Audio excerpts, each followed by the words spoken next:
we all must face the fact that we're all at least a bit, if not very mental, quote, with, psychological, emotional problems, mental problems. We've all got our share of problems.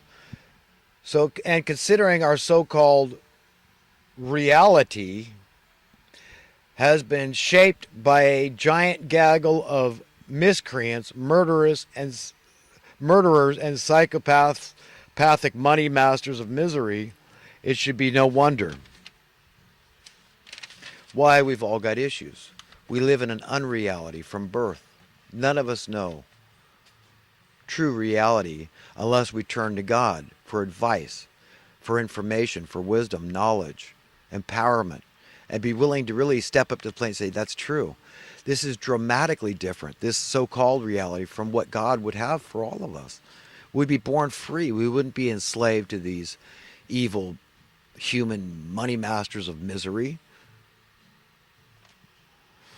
Eventually, if humanity is to succeed at creating a viable, a livable society, a tenable civilization, we must ban any and all unnecessary, unnatural, manufactured, invented, ambient stressors. At the very pinnacle, the apex of that list of artificial stressors is money. Eventually, we must get entirely off the junk. That's right. Off the junk. Speaking of junk, this epidemic of opiates, people killing themselves, this is what this world is making them want to do. They just want to check out, right? Want to waltz off the stage. I get it. God gets it. But hang in there. Okay? Hang in there. Stay away from those hard, dangerous drugs that are lethal. They'll kill you. That's another part of the plan of reducing the population. Yep. The junk. And that's what the money is. It's like we're all hooked on junk, man. We got to understand the source. The Satanist, the satanic source. It's not always easy to have an attitude of gratitude in an utterly wrecked excuse for a so-called civilized society. The fact is that we must constantly fight like hell to maintain such an attitude. That's right. It's not always to feel grateful. And we do. I've seen my level of gratitude has slipped and backslided at times in my life, and I've been going through a period for a long time, since my eyes were really open to things like 9/11, to the assassination of JFK and who was behind that and why, to the mainstream media, Decepticon media. It's traumatic. It really is. It's traumatic. And I've been feeling hard to be grateful, to really believe that God is in charge. It shakes my faith, believe me, to understand this. And I'm sure it shakes a lot of people's faith. But we got to know that the good guy's going to win this thing, and we just got to be the good guys on the side of humanity. Only two sides, the side of humanity or inhumanity. Like I talked about the Laodiceans or the Philadelphians, man. You want to be very careful not to get too comfortable in this world. You got to get comfortable with being a human and all the struggles that we have to go through as humans, all the weaknesses and all the issues, being hated unduly, unjustly. But you don't want to get too comfortable with it in terms of being rich is defined by the world, prosperous and successful. That's the Laodiceans. They get too comfortable with it. They're out of touch with the true mind and heart of God. You want to be like the Philadelphians, who are zealous for God's will to be established upon the earth. So that's the side you're on, the side of humanity, not inhumanity. You're on the side of God, on the side of good, justice, mercy, all those good things. Adam Smith, the famous economist, decidedly the greatest economist the world has ever seen, unequivocally stated that labor is every nation's most valuable asset. So I ask, who does this most valuable asset belong to? We need to think about these things, folks. Is it a government asset? If so, let's name names. Who is the government? I want names. Name names. Am I a part? Because in America, according to the Constitution, my name needs to be on that name of who the government is. And if it's not, then it's an illegitimate government. And that's what I contend we have right now. We have a fascist government. Or is it a private asset? If so, again, let's name names. So if all the labor is owned by private individuals, I want their names too. If you believe people are the problem with the world, then by default, you believe that you are the problem with the world. Very dangerous, but a lot of people fall into that. They think if we could just get rid of a lot of people, so even subconsciously, semi-consciously, unconsciously, a lot of really do-gooders, well-wishers, and well-meaning people out there, they want to depopulate the earth. They see this as the answer because it's overpopulated, as evidenced by crowded roads, no parking, this sort of thing. They see that as the solution. So it's easy to fall into that evil trap of belief, of malbeliefs, misbelief.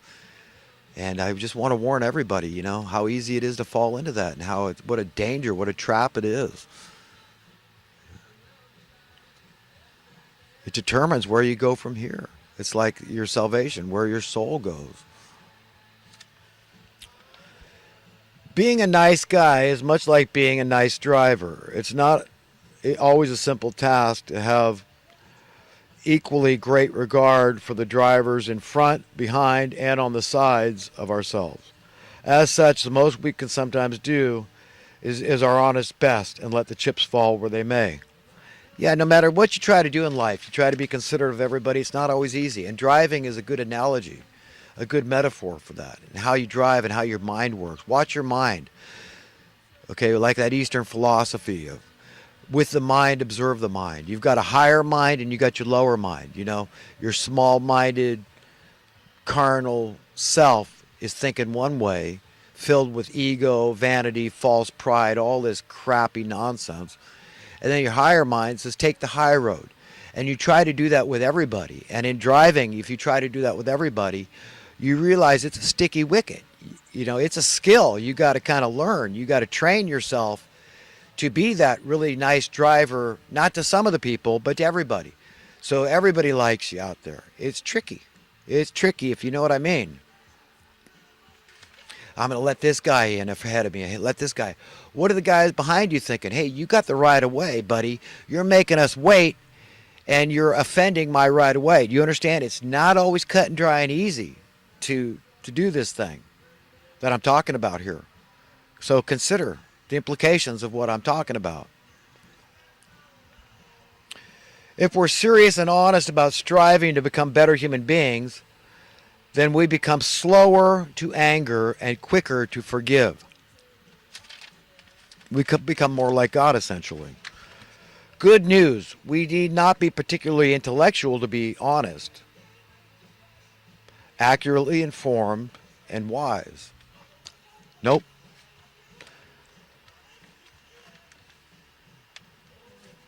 Nope, it's not hard. It's not hard to serve God and serve humanity by just being a friend. Help carry the cross of charity, of love, of God, and remind somebody today that they are assuredly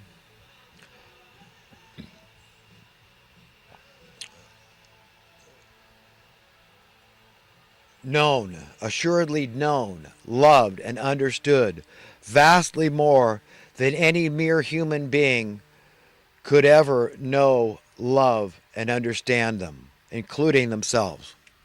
That's a nice thing to remind people of.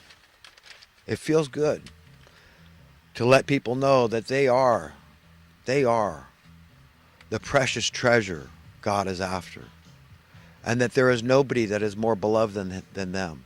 And that if Christ had to die on the cross the way he did just for them, he would have. It's powerful stuff that everybody needs to know. Like I've said, if I spent my whole life wandering around this earth just telling that to people, just explaining to them that don't believe the hype, don't believe the lie from the pit of hell that you're just another warm body. Believe the truth, that you're a precious treasure. Okay? It'd be a life well spent. If you like to be listened to, then listen to others. That's pretty succinct.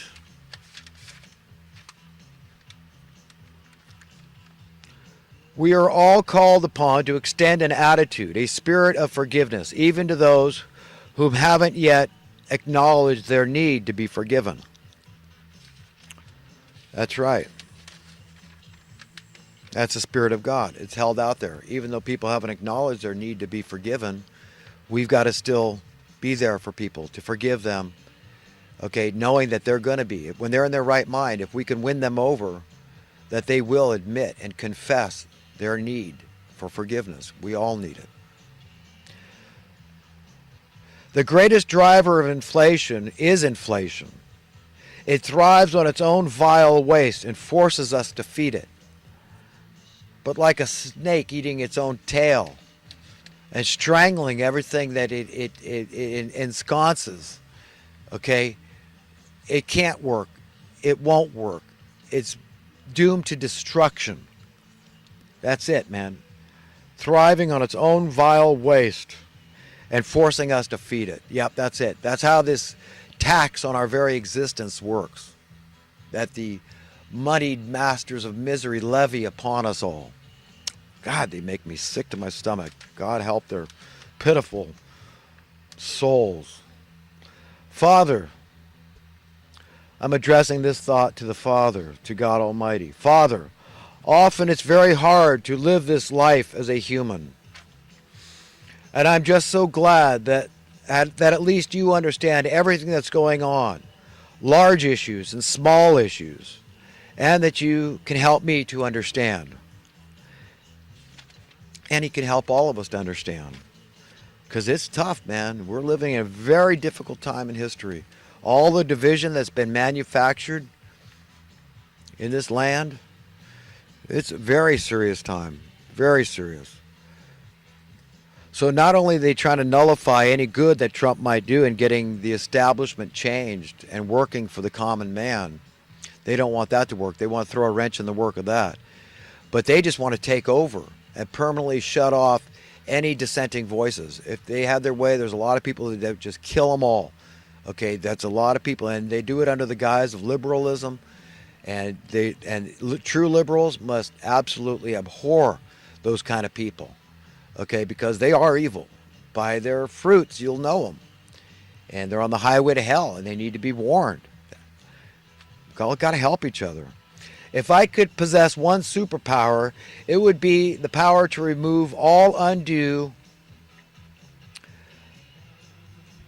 pain, suffering, artificial stressors, fears, and insecurities from every person I met. And I believe that's God's job, though. No human being can do that. That's why I have to point to God. I'm not the Messiah. I'm just a nobody. I'm a human being. I'm equally beloved, though. We should all have the highest self-esteem, but an itty-bitty ego, because the ego doesn't do anything to profit us. It's to no avail. Vanity, conceit, all this stuff. Self-righteousness, nothing. But it's the Christ, okay, in us that can save us. Letting Christ live in us. And we can save others with that same spirit. We can reach others. And thereby storing treasures in heaven. We're going to be guaranteed to go to a better world, because we're going to be found worthy and deserving to go to that world. I am a self-proclaimed devout friend to all humanity. That I am, folks. I am definitely a well-wisher. It is unequivocally imperative that people understand with every fiber of their being certain truths. Among those truths is the understanding of how utterly antithetical solving societal ills is to this decidedly satanic establishment, the spirit thereof. And I went into that in a lot more detail earlier. But, if you just understand that, folks, and understand I'm not a wild-eyed, pipe-dreaming, idealist, utopian, okay? I'm a down-to-earth, grounded, common-sense pragmatist. I'll do the math with you. I'm logical. I'm a fiscal conservative. I believe in being prudent and truthful. And I believe I want the best for everybody. And I go forth in that vein. So, we have to understand that it is antithetical to this establishment to fix problems. They want the opposite. They want the problems to increase and grow. This national debt, they want to grow that. Whose pocket do you think that's coming out? It's coming out of people's lives. They're dying out on the streets. Okay, because of the problems that they're creating on purpose. This is all happening on purpose. They're not stupid. They're not incompetent. They know what they're doing. They don't care. They don't care. They will keep their position in place for, they don't care how many people die so that they can keep it. They want people dead, a lot of these people. It's evil, man. The days are really evil, and we got to face that fact. That I'm not being hyperbolic to say that.